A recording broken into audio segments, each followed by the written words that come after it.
again. It is a Countdown Thursday. We are counting down to first legalized tampering and then free agency in the National Football League.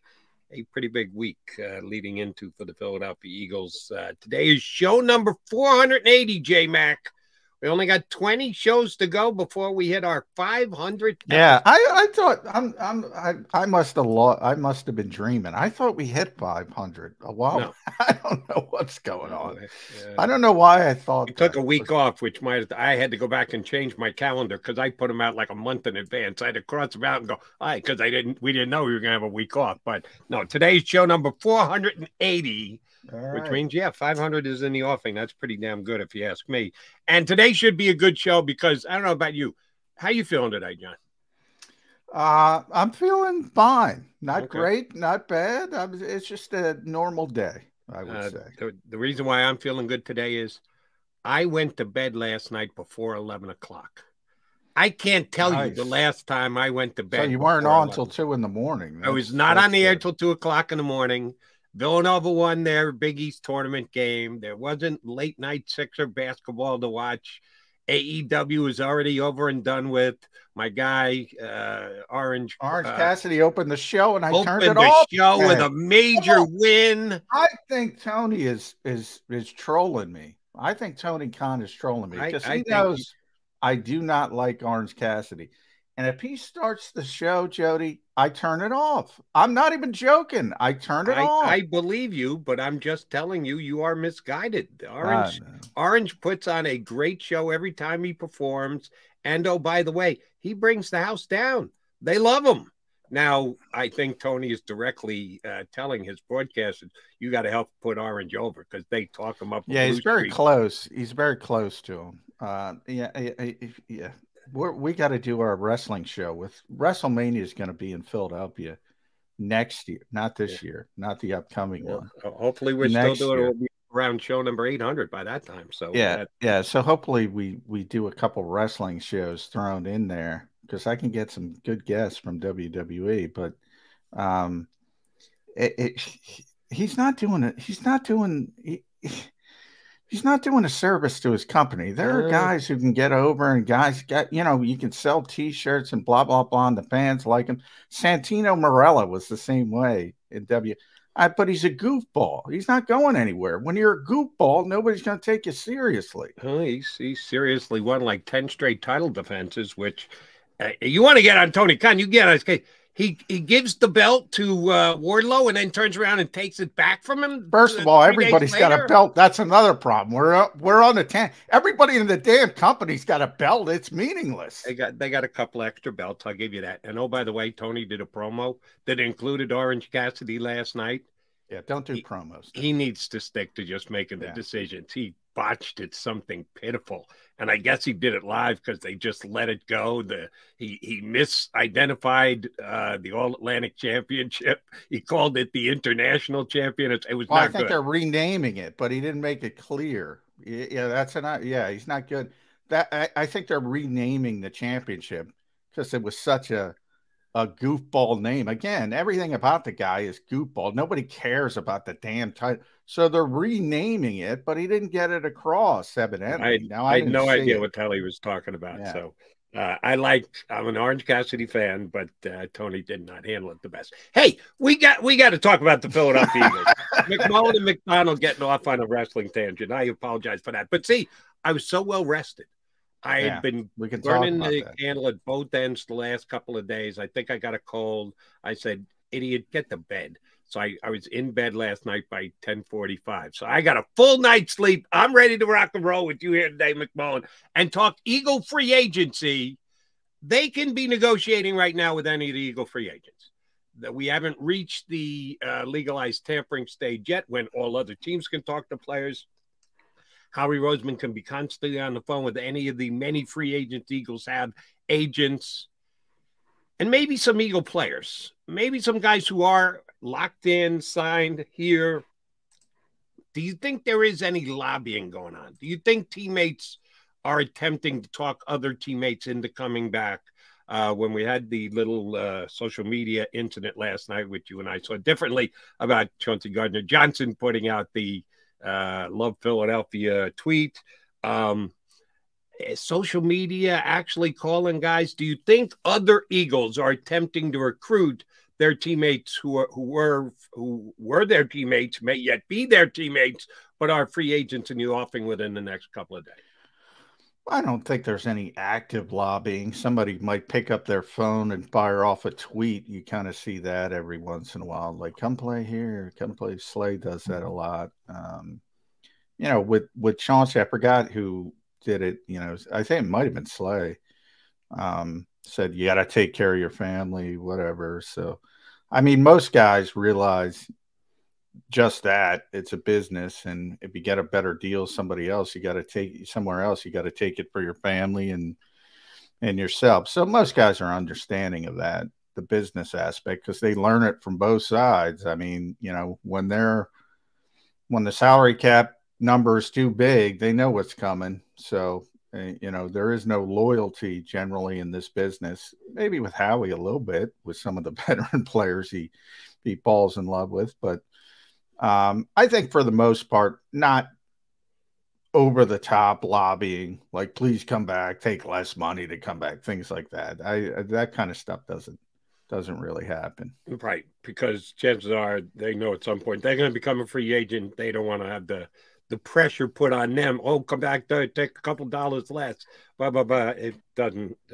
If you're going to go down that road, you can't expect someone else to go down that road with you thereafter if you become a free agent. Which hometown discount, by the way. Howard Eskin, my compatriot from WIP, said, we got to get Howard on the show. We haven't had Howard in a while. We're due to have Howard on for sure. And he has been good enough to come on with us before, so we'll give that a shot in the upcoming weeks. Because Howard is connected and gets good information, but from time to time, I think he sees things through eagle-colored glasses. Well, he works for the team. Yeah.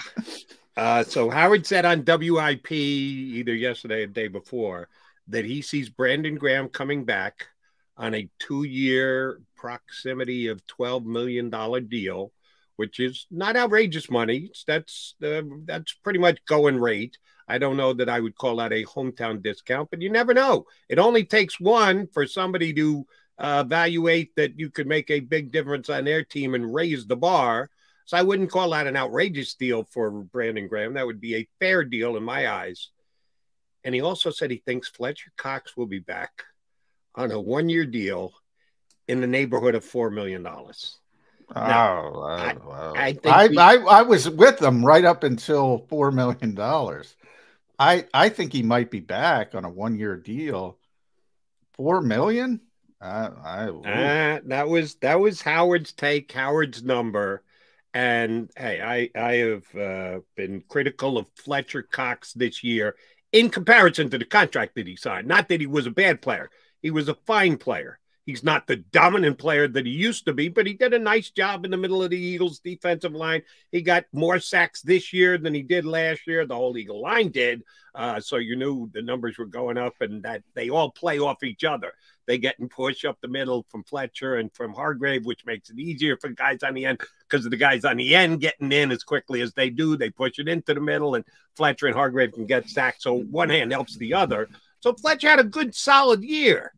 And if you look at his production this year as compared to the previous year, where he was paid $14 million, you would say, well, we should get like $16 million. Because he was better in 2022 than he was in 2021. $4 million for Fletcher Cox? I've basically written Fletcher off and said he's going to be elsewhere. I don't see him coming back. But at $4 million, you'd have to give him that, right, John? Well, that'd be a downright good deal. That would be, you should bring him back if you can get him for $4 million. Part of it is, the Eagles overpaid him last year. I think he's not getting 14 anywhere. So he is coming down a little bit. And, maybe how he got a little bit too caught up in some of that, what we talk about. He's a little bit too loyal to some of the veteran players at that, which he's admitted, by the way. He's admitted. He paid him too much last year. But he had a good season. He was a solid player, as you mentioned. I think it's more difficult here because he used to be such a great player. Like if you just placed him down somewhere else and he had that season, you'd say, pretty good. Good job. Pretty good part of the rotation. But he's not the player he once was, obviously. He's a $4 million player. If you can get him for $4 million, that'd be a downright good deal. Yeah, I don't agree with that number. So the question is, I think he might be back because I think they might be losing Javon. So I think he might be back on a 1-year deal. The question is, how high do you have to go? Obviously, and where are you going to place that demarcation line? If it's $4 million, it's a no-brainer. Bring him back. And this again, per our bud Howard Eskin. Not sure if you hit that nail on the head, but we'll find out. Here's my question to you: if you just mentioned you think Javon Hargrave's got a chance to get the big payday, one of the higher-paid defensive linemen in free agency this year. If Howie Roseman is believing that could be the case too, that Javon's just going to get an offer that is going to take them out of the ballpark, do you work harder to get Fletcher done maybe before free agency even starts to know you got one of the two? Because if I'm Fletcher Cox's agent and Javon Hargrave signs a 3-year, $62 million deal with another team on Wednesday, first day of free agency, whatever I was thinking I could get for Fletcher, I'm going to tack a couple of million on top of it, because now the Eagles don't have that leverage. They need Fletcher Cox that much more if Javon Hargrave walks out the door. How is Howie using that balancing act on it? Yeah, I think he's trying in that instance because he's got this information, right? Like one of the things Schefter was on with one of your competitors on the Fanatic, John Kincaid, yesterday, and he was giving out $20 million for Hargrave. He was giving out, I think he put 13, 14 on Chauncey. I don't think he gave a number on Bradbury, but everybody kind of knows Bradbury's leaving. So his assessment was the Eagles were going to lose all 3 players. And nobody's more plugged in than Adam when it comes to contract numbers. So I got to believe it's going to be close. He's going to be close when he throws out numbers. And yeah, Howie knows that. Adam knows it. Howie knows it. So he understands the landscape. And if Javon Hargrave, and I wrote this on Sports Illustrated, if he gets $20 million, he's gone. He's gone. And if Howie knows it's coming, yeah, he's gonna be more focused on trying to get Fletcher back for 1-year deal, hopefully for $4 million, but I don't think so. Optimistic number from our buddy Howard Eskin. There was a kid on the Patriots, Ferentz, backup offensive lineman, signed yesterday, re-signed with the Patriots, made it to free agency, but signed before we ever got there. Usually you get within a couple of days, you say, yeah, I'm taking this to the open market. Let the open market decide how much I'm worth, because I think I'll just take a general guesstimate here. About 95% of the time it goes up rather than comes back down. You say, I'll get to the market. You had a cocky guy every once in a while go, let the open market decide. Then you find out the open market says, you're not as good as you think, pal. Most times it is as good as you think, if not more so. But this key backup lineman for the Patriots re-signed. Any chance Howie gets any of the free agents signed before legal tampering on Sunday? Sure. I think, the Zach Pascals of the world, the Boston Scotts of the world, players like that who, you bring up Ferentz, he signed a veteran minimum deal, but he's, I don't know, 32, 33, he might even be 34. He's an aging player. So you mentioned, he's not CJ, where you're 24, 25 ascending player there. You're going to wait and see what the market is. You'd like to, at least. With guys like that, they kind of know. I mean, Zach Pascal's a perfect example. If he's not getting the veteran minimum, he's getting maybe a little bit more, and he gets along with Nick Sirianni. Obviously, he plays an important role, even though it's not a sexy role. Player like that would be number 1 on my list to sign before free agency. You might see something like that. Same type of sense. It's just the best spot for him, and he probably knows that. It did not happen in the next 24 hours, but maybe on Birds 365 tomorrow, we have an Eagles signing to announce. And the other thing we've got no new news on, which is, I don't know, good or bad. I'll ask this both John and our first guest, John and John. Stolness joining us coming up in just a couple minutes. No coaching news. Nobody got pushed out the door, but also nobody got hired. No new Matt Patricia news. They do have some openings they need to fill, and I know John is chomping at the bit to talk to the two new coordinators on the offensive side and defensive side. With where we are now, it doesn't look like it's happening till after free agency starts, and then they're going to table everything. So you might not get a chance to talk to either of the two new coordinators for weeks, pal. Hoping that was going to be the case. I don't think you got a shot right about now. Yeah, I think the Eagles take advantage of situations. Obviously, the season went far longer than expected. Well, not necessarily than expected, but than usual as you go to the Super Bowl, and that sort of, squishes everything down. Boom, they're out in the combine. Now we got to deal with it. Yeah, so, yeah, they take advantage of those types of situations. At some point, they have to put their two new coordinators front and center, but it's not going to be this week, and I don't think it's going to be next. What is next here on Birds 365 is a drop-in from one of our favorite guests. You read him on Bleeding Green Nation. We'll get John Stolness. He's up next here on Birds 365.